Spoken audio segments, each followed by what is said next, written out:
जीतन राम मांझी ने फिर बोला शराबबंदी पर हमला। बिहार विधानसभा चुनाव 2025 से पहले नीतीश कुमार की शराबबंदी नीति एक बार फिर सत्तारूढ़ एनडीए में ही घमासान छिड़ता दिख रहा है। केंद्र सरकार में मंत्री और हिंदुस्तान आवाम मोर्चे के सुप्रीमो जीतन राम मांझी ने गुरुवार को नीतीश सरकार की शराबबंदी कानून पर फिर से खुलकर सवाल उठाए हैं।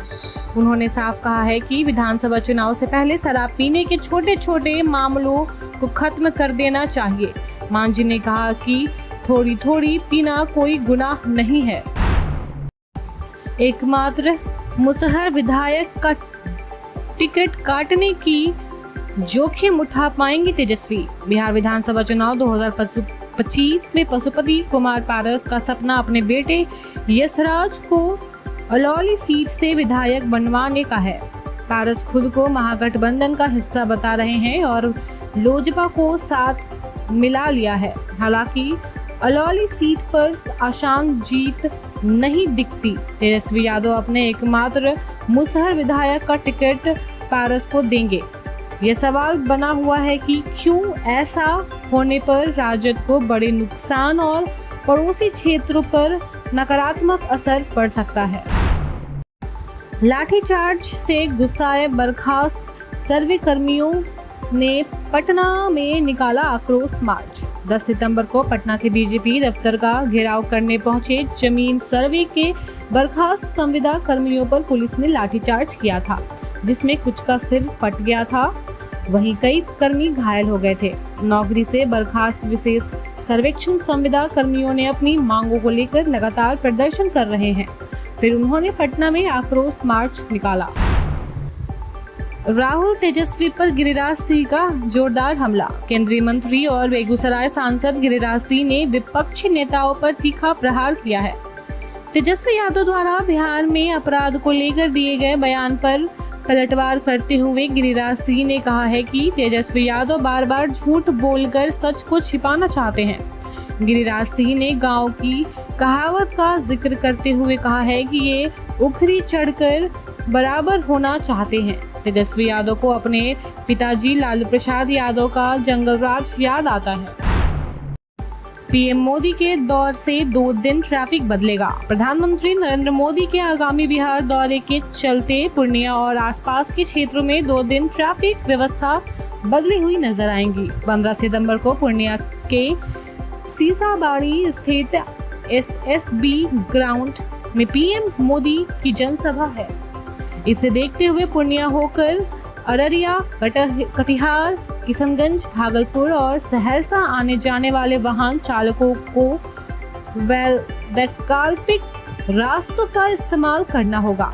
पूर्णिया ट्रैफिक पुलिस ने इससे लेकर एडवाइजरी जारी कर दी है।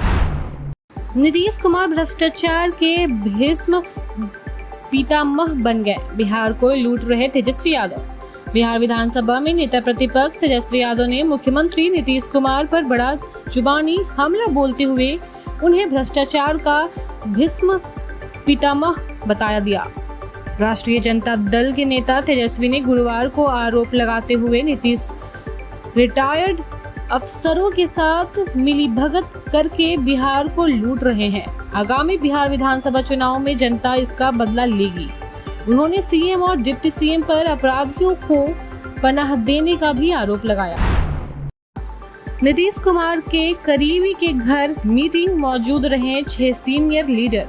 जदयू प्रदेश कार्यालय में गुरुवार की पार्टी संगठन से जुड़ी एक बैठक में आगामी कार्य योजनाओं पर विमर्श किया गया। प्रदेश अध्यक्ष उमेश सिंह कुशवाहा की अध्यक्षता में हुई बैठक में पार्टी के वरिष्ठ नेता एवं पदाधिकारी शामिल हुए। इस दौरान 2025 में 225 फिर से नीतीश के संकल्प को केंद्र में रख पार्टी की कार्य योजनाओं और रणनीतियों पर चर्चा हुई। झारखंड के मंत्री इरफान अंसारी और पूर्व सांसद फुरकान अंसारी को राहत।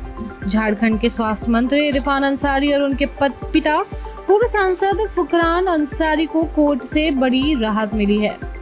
दुकमा की एक अदालत ने किराएदार से मकान खाली कराने से संबंधित 10 साल पुराने मामले में इस दोनों के समेत 3 लोगों को समझौते के आधार पर साक्ष्य के अभाव में रिहा करने का फैसला सुनाया।